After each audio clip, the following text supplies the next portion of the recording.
तो ये जो विशेष तस्वीर है वो आपने देखी। और इससे पहले हम बात कर रहे थे उत्तर प्रदेश की जो राजनीति में हलचल मची है। चुनाव तो 2027 में होना है, विधानसभा चुनाव, लेकिन आरएसएस प्रमुख के दौरे से हलचल मची हुई। इसी पर आज खास चर्चा करने के लिए हमारे साथ जुड़ गए डॉक्टर कौशल कांत मिश्रा जी, भारतीय जनता पार्टी के प्रवक्ता। बहुत बहुत स्वागत कौशल जी। साथ में अशोक यादव जी हैं, सपा के प्रवक्ता। बहुत बहुत स्वागत अशोक जी आपका भी। विकास सिंह हमारे संवाददाता लखनऊ से बिल्कुल जमीनी रिपोर्ट दिखाएंगे, बताएंगे।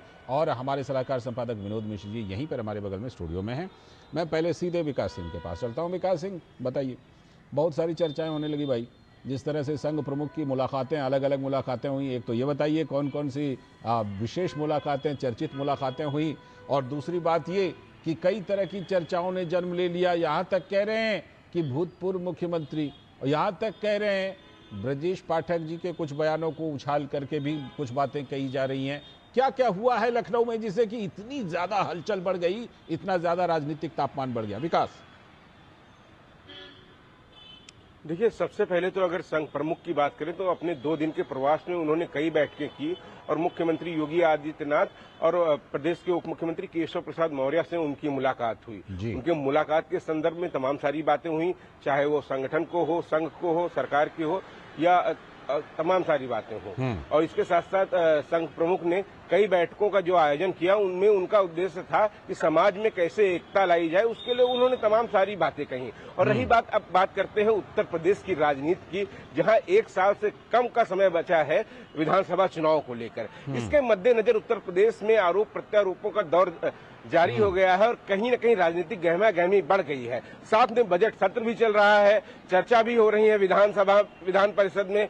तो कहीं न कहीं एक दूसरे को एक बड़ा प्लेटफॉर्म मिल रहा है अपनी बातें रखने का सदन के अंदर, और सदन के बाहर भी लगातार ये सिलसिला जारी है। चाहे मुख्यमंत्री योगी आदित्यनाथ की तरफ से कहा गया हो कि 2027 में डबल इंजन की सरकार बनेगी, उन्होंने कहा है कि आप जाकर हर जगहों पर 403 विधानसभाओं में जाकर अगर सर्वे कर लोगों से पूछे तो सही काम कैसा हो रहा है। क्योंकि चाहे वो अपराध के क्षेत्र में हो, कानून व्यवस्था को ठीक करने के लिए हो, चाहे इन्वेस्टमेंट को लेकर हो, तमाम सारी जगहों पर बड़ी कार्रवाई की गई है।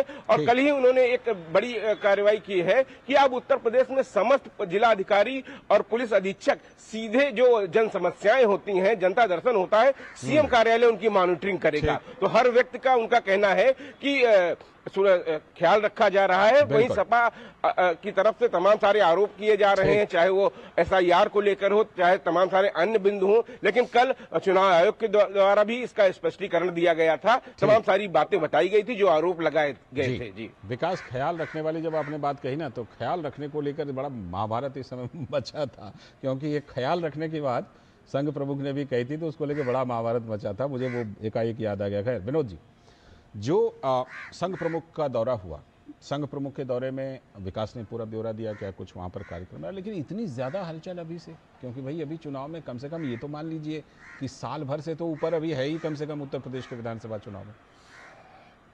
लाल जी, जितना मुझे मालूम है कि जितना संघ प्रमुख का जो किसी स्टेट में और स्टेट के कैपिटल में जब वो जाते हैं, तो मुख्य मुद्दा तो उनका सामाजिक संगठनों और लोगों से, बुद्धिजनों से और लोगों से संपर्क करना होता है, ताकि वो एक फीडबैक का प्रोसेस होता है और सब प्रमुख अपनी बात करते हैं। तो ये एक सालों भर का उनका रूटीन एक्सरसाइज है, जितना मैं समझता हूँ।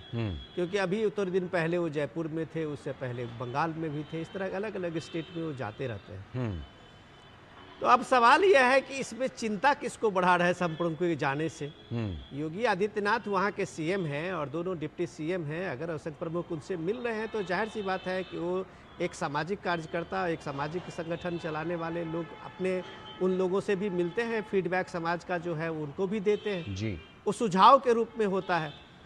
लेकिन जब से हरियाणा का चुनाव, दिल्ली का चुनाव और महाराष्ट्र के चुनाव में संघ की सक्रियता ने एक अलग जो स्विंग दिखाया, पलट दिया है वो चिंता लगभग हर पार्टियों में बनती है विपक्ष में कि संघ के सक्रियता का महत्व क्या है। ये हरियाणा के चुनाव लोगों ने देखा। संघ की सक्रियता का मतलब क्या है, वो दिल्ली का चुनाव देखा। संघ की सक्रियता का रिजल्ट क्या होता है, वो महाराष्ट्र में देखा।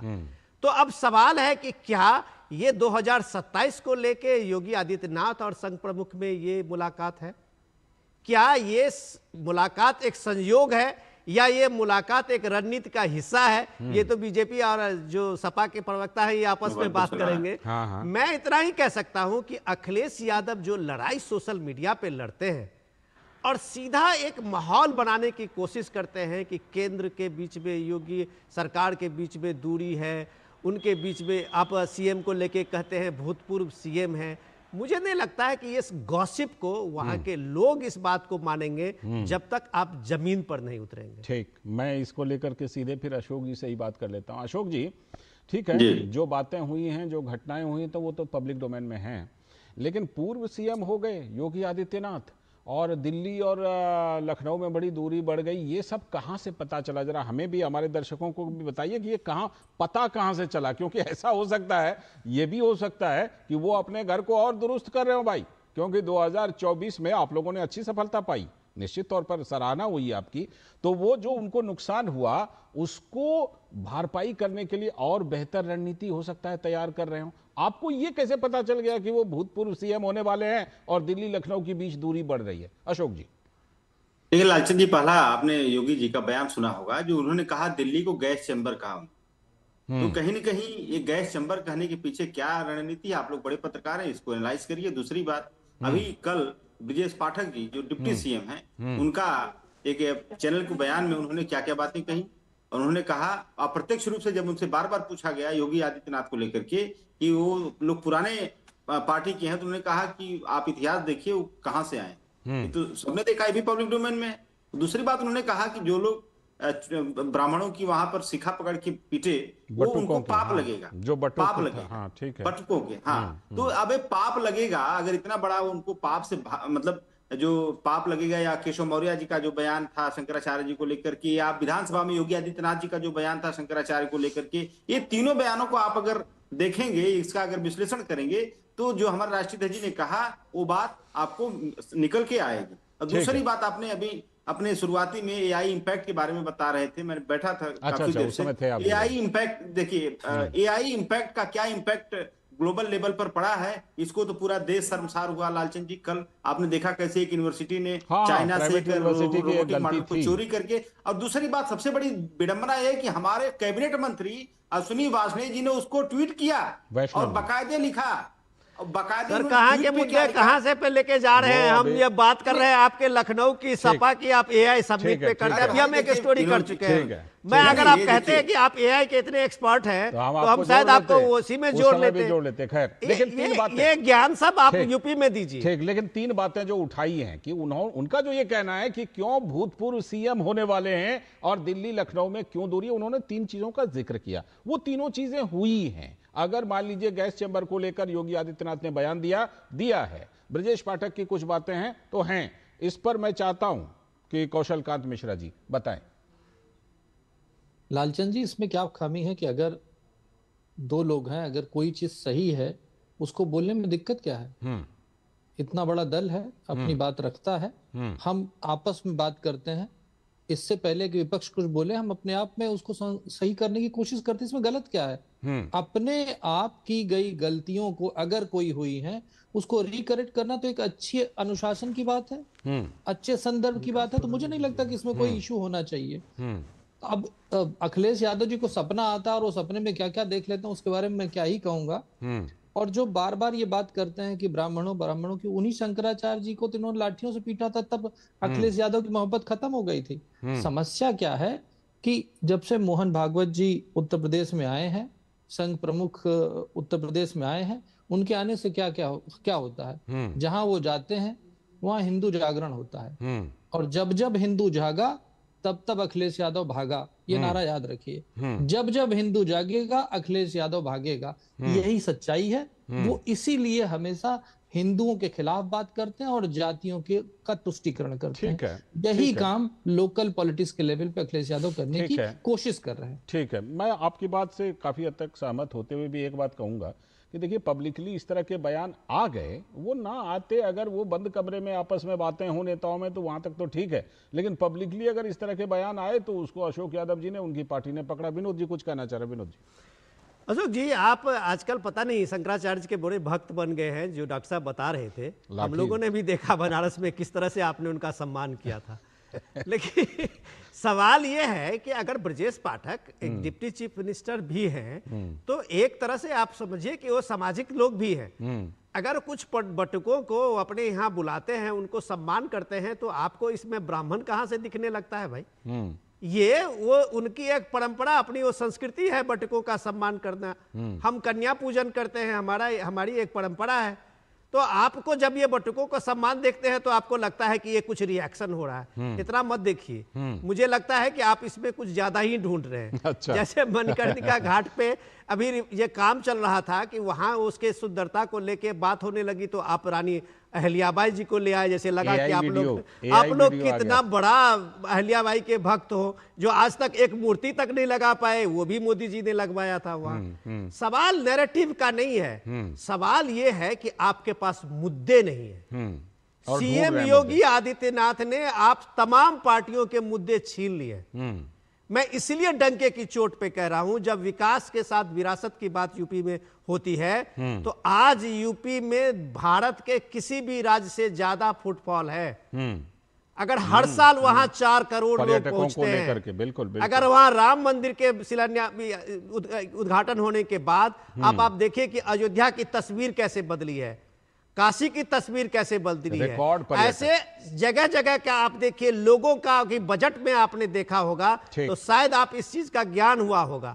तो आपके पास मुद्दा योगी आदित्यनाथ ने रहने नहीं दिया है। तो आप अलग अलग खांचे में पीडीए को ला रहे हैं। हम आज तक नहीं समझ पाए पीडीए का फुल फॉर्म क्या होता है। कहीं पे पिछड़ा अगरा हो जाता है, कहीं पे पिछड़ा अगरा अल्पसंख्यक हो जाता है। भाई इतने आप कंफ्यूज करके सोशल मीडिया पे कैंपेन पीडीए कर रहे हैं, एक बार जमीन पर तो उतरिए। यही मैं बार बार एक जगह तो एक्सप्लेनेशन मैंने ए का ऑल भी देखा था, मतलब अल्पसंख्यक अगड़ा ऑल, 3 तरह का एक्सप्लेनेशन देखा था। अशोक जी के पास आऊं, उससे पहले जरा विकास के पास। विकास, इन बैठकों में कुछ ठोस रणनीति बनाई बीजेपी ने, जो संघ प्रमुख के साथ बैठकें हुई हैं, कि भाई 2024 में जो नुकसान हुआ था उस तरह का कोई नुकसान ना हो फिर से? देखिए, उनकी बैठक जो हुई है, जो बातचीत हुई है, वह तो उसकी आधिकारिक पुष्टि नहीं है, लेकिन ये सारी बातें मानी जा रही हैं कि खासतौर से भाजपा संगठन और संघ किस तरीके से समन्वय स्थापित रहे, और खासतौर से जो जन कल्याण है, क्योंकि संघ खासतौर से जो काम करता है वो सामाजिक समरसता के लिए करता है, उन पे किस तरीके से सरकार काम कर सकती है, और सरकार के द्वारा जो जन कल्याणकारी योजनाएं हैं किस तरीके से लोगों तक पहुंचे, गरीब वंचितों तक पहुंचे, और खासतौर से जो एकता की बात है कि एक दूसरे में फूट ना हो, बटे नहीं किसी भी प्रकार से लोग, और लोग सशक्त हो, चाहे वो महिला हो, पुरुष हो, अगड़े हो, पिछड़े हो। उन्होंने इस बात को भी कहा था संघ प्रमुख ने कि चाहे वो शमशान हो, चाहे कुएं हो, चाहे अन्य क्षेत्र हो, मंदिर हो, वहां पर कभी भी किसी प्रकार का कोई भेदभाव न रहे, एक समानता रहे, कभी भी ऊंच नीच की बात न हो, और सब लोगों को मिलकर देश के लिए काम करना है, ना सिर्फ पैसे कमाने हैं, पैसों का प्रयोग लोगों के जन कल्याण में करें। ये संघ प्रमुख की तरफ से ये बातें कही गई थी, और मुख्यमंत्री योगी आदित्यनाथ से तमाम सारी इन विषयों पर भी चर्चा की गई होंगी, लोगों को किस तरीके से और ज्यादा लाभ दिया जा सके। ठीक है। कौशल कांत जी कुछ कहना चाह रहे हैं, फिर मैं आऊंगा अशोक जी के पास। वो कुछ नहीं, बस विनोद जी बोले थे कि पीडीए का फुल फॉर्म, तो पीडीए का फुल फॉर्म इनका पीडीए होता है प्रतीक धर्मेंद्र अखिलेश।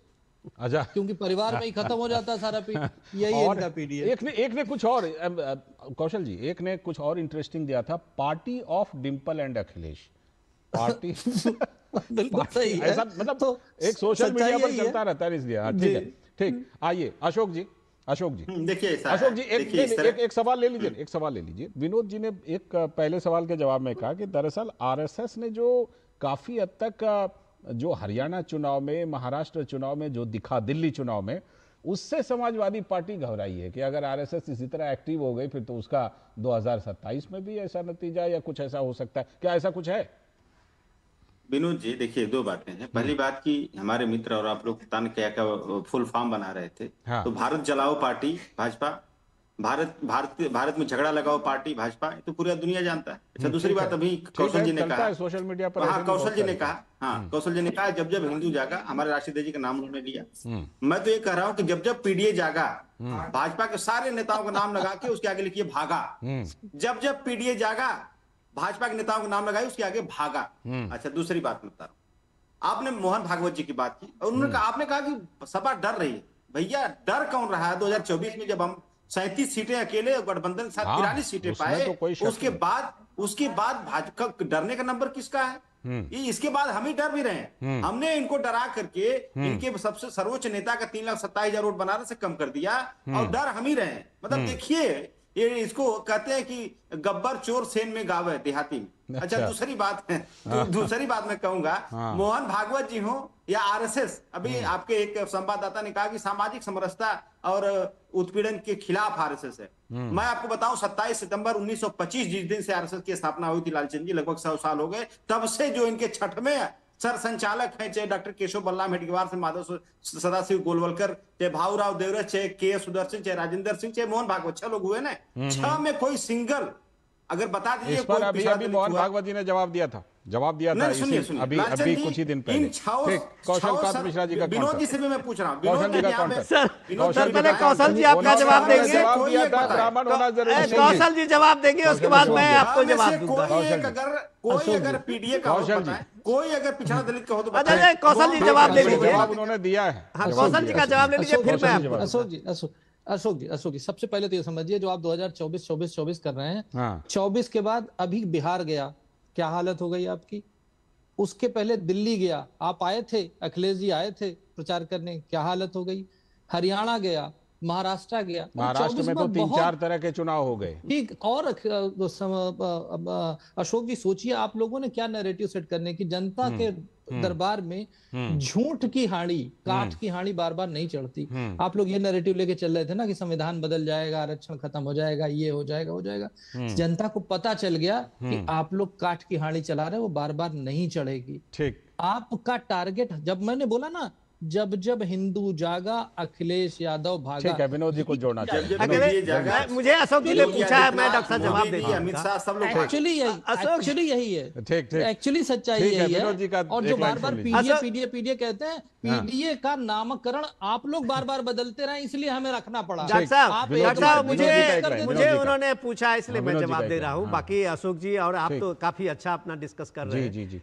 कि अशोक जी, ये मुझे बताइए कि समाजवादी पार्टी नाम की पार्टी में मुलायम सिंह के बाद और अखिलेश जी के बाद कोई आज तक अध्यक्ष बना क्या? और ये भी बनेगा क्या? आज आप देखिए कि आरजेडी में लालू यादव के बाद और तेजस्वी यादव के साथ में कोई अध्यक्ष बना क्या? द्रविड़ मुनेत्र कार्यक्रम में तो कह रहे हैं अशोक यादव जी बाद बन जाए, और इसके बाद कुछ कोई बना क्या?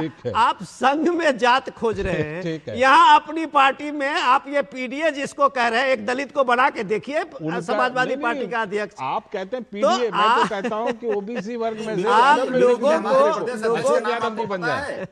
विनोद जी, हमारे प्रदेश अध्यक्ष का नाम आपको पता है? हमें आपके प्रदेश अध्यक्ष का नाम पता है। शुक्रिया, 37 सांसद आपके हैं, उसमें कोई दुविधा नहीं है।